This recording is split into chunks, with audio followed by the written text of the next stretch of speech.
Hi, we're back. We're going to work on another chapter here on a video lecture.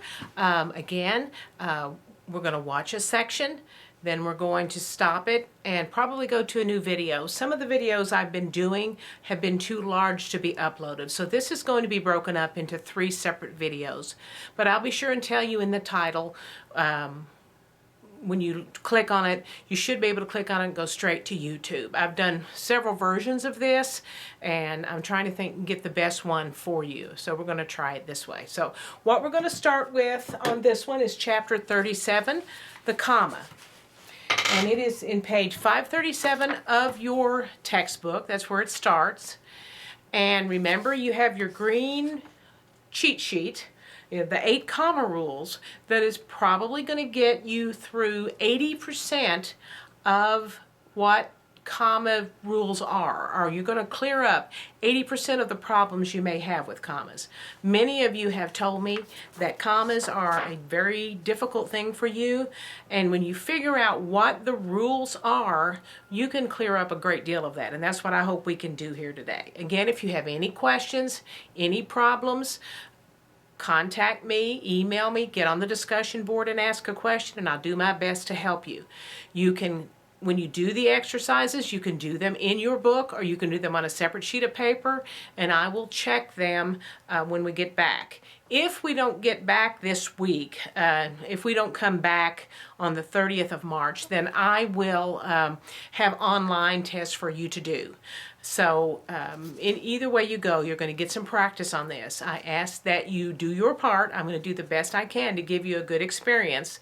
And if you'll do your part in actually looking at the lectures and doing the exercises and really thinking about what you're doing, using your green sheet, then I think we'll get through this pretty well. At any rate, just stay on email for updates to all this. Okay, the comma. The comma is a valuable punctuation device because it separates the structural elements of sentences into manageable pieces. We've already done quite a lot of comma work when we talked about sentence structure, sentence fragments, why a comma is too weak to join 2 independent clauses, those sorts of things. So those are still good, and that should have helped you with your commas a great deal. But we're going to look at the rules, the major rules for them as we go along, okay? First one, probably the one that's most common to you and probably the one you make the least mistakes on, is items in a series, okay? You need bolts, nuts, and screws. You separate these items to let the reader know that you're talking about 3 separate things.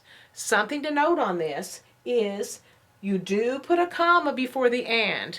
I was raised that you did not. If you had an and, you didn't need a comma. But as of this point, it's called an Oxford comma. You don't need to know that. It's just a little information that you would put a comma after nuts. So you need bolts, comma, nuts, comma, and screws.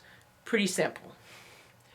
Don't use the commas when all 3 items are joined by and or. Okay? I don't particularly like this sentence, but it is a valid sentence. It is a correct sentence. I enjoy biking and skating and swimming. When you have all ands in a sentence like that, then you would not use a comma in those. So those are the 2 cases we're talking about. Okay, a practice already. Look at page 538 and put commas in where they go in these items in a series. You can pause the video and I'll pause for about 10 seconds and then we'll go on.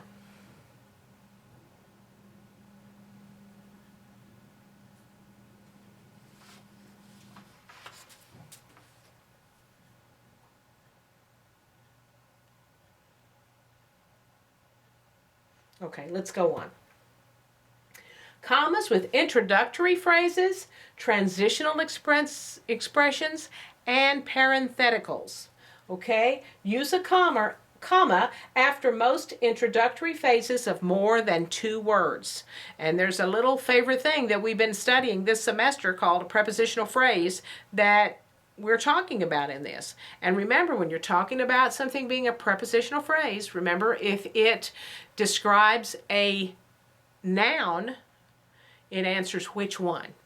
You don't want to say the young lady lost her notebook. You want to say the young lady in the red blouse lost her notebook. That tells you who it is, exactly which one. When when a prepositional phrase is describing a verb, it says when, where, and how. It answers those questions. So look at this sentence. By 4 in the afternoon, everybody wanted to go home. Sorry about the chair. Everybody wanted to go home. By 4 in the afternoon answers the question when. So it's a prepositional phrase, and it would get a comma after it. Whenever you have an independent clause like that in a sentence, and in this case it's taking the form of a prepositional phrase, then you would put a comma there after it. Then we're talking about parentheticals, okay? Use commas to set off, like transitional expressions, and these are transitional expressions. When you remember, when you're talking about a transition, it's telling the reader what's coming next, okay? If you say, look at this sentence, ferns, for example, need less sunlight than flowering plants. For example tells you, what is an example? It's a real life situation that illustrates a point. Ferns, for example, comma on either side of it, because you don't have to have that in the sentence. Something you'll need to remember when you're thinking about where to put commas. Ferns, comma, for example, you could just lift that right out, and you could say ferns need less sunlight than flowering plants, and that's a perfectly good sentence. But when you have a transitional expression in the middle of the sentence like that, you have a comma on either side of it. Okay? If you have a parenthetical element, something that you could put in parentheses and not miss it, right? A parenthetical phrase is just kind of a phrase you don't really need, but it kind of gives you a transition to saying something else. By the way, comma, it's at the beginning of the sentence, so it just gets one comma. Where is the judge's umbrella?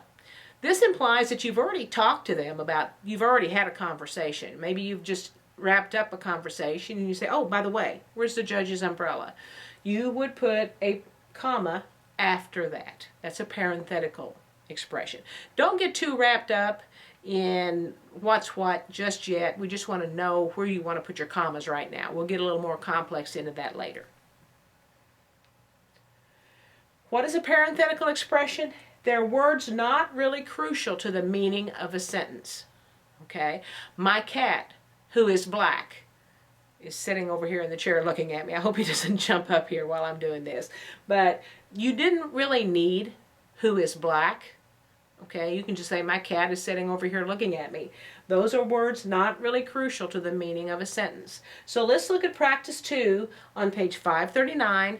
Pause the video, and it's important that you do these exercises because that reinforces what we've just talked about. And you can take care of practice 2.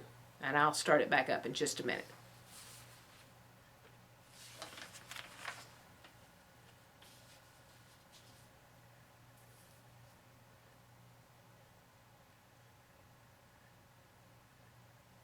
Okay, let's go on. Commas for appositives. We talked a tiny bit about appositives. I don't want you to get all wrapped up in exactly what that means, but just know appositive renames or describes nouns and pronouns. A noun is a person, place, or thing. We're going to talk about pronouns in a little bit later in the semester, and it tells something about who you're talking about, okay? Yoko, comma, our new classmate, comma, is our best fielder. Tells you a little bit more about Yoko, that she's your new classmate. But is it necessary to the sentence for it to mean what it's supposed to? It isn't. You could say Yoko is our best fielder, and it would be a good sentence. But remember when I told you could just lift it out by the commas, and it would still be a good sentence? That's an appositive. It renames. Whatever the noun is, it renames that. It says something else about that person. A one-word appositive is not set off by commas when it's essential to the meaning of the sentence. Always remember we talked about relative pronouns and never eat peaches that are green. That are green, all right?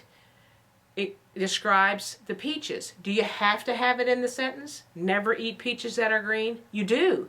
And look back at, I think it's an orange sheet, and you have one on that already.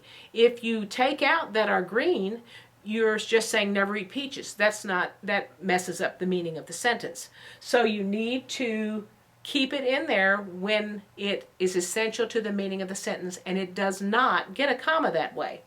Look at the example. Hip-hop mogul Simmons launched Def Jam Recordings. Okay? If you took hip-hop mogul out of there and just said Simmons launched Def Jam Recordings, you may know who Simmons is, right? Russell Simmons is. But you may not. So you need hip-hop mogul to the sentence for it to make sense, really. So you would not, it's kind of opposite what you think. If you do not need it to the sentence, for the sentence to make sense, you don't put a comma. If you do need it, if you do need it to the meaning of the sentence, you don't need a comma. It's backwards. I'm sorry, I said that wrong. If you don't need it to be essential to the meaning of the sentence, like Yoko, our new classmate, you don't need our new classmate, you would use commas. So that's just a little bit backward, and it is on your green sheet also, okay? A one-word appositive is set off by commas when it is not essential to the meaning of the sentence. Not essential does need commas. Essential, no commas. Keep that in mind. Look at this. We're talking about Russell Simmons' wife again. His ex-wife, comma, Kimura, comma, succeeded with her company Baby Fat. You could have lifted Kimura right out of there. Would the sentence made sense? Sure it would have. His ex-wife succeeded with her company Baby Fat. You could have taken her name right out of there and it wouldn't have made any difference to the sentence, or a great deal of sentence. It gives you a little more information. And you would have commas on either side of it. Okay, once again, I'm going to keep repeating this. This is important. If it is essential to the sentence, no commas. If it's not essential to a sentence, it does have commas. Okay? Okay, let's look at practice 3 and practice the 10 sentences on page 540 and 541. Practice the 10 sentences, punctuate them, and remember, essential to the sentence, to the meaning of the sentence. You're going to have to think about this for a minute. Essential to the sentence, you need commas. No commas. Essential to the sentence, no commas. Not essential to the sentence, commas. Okay? Try that.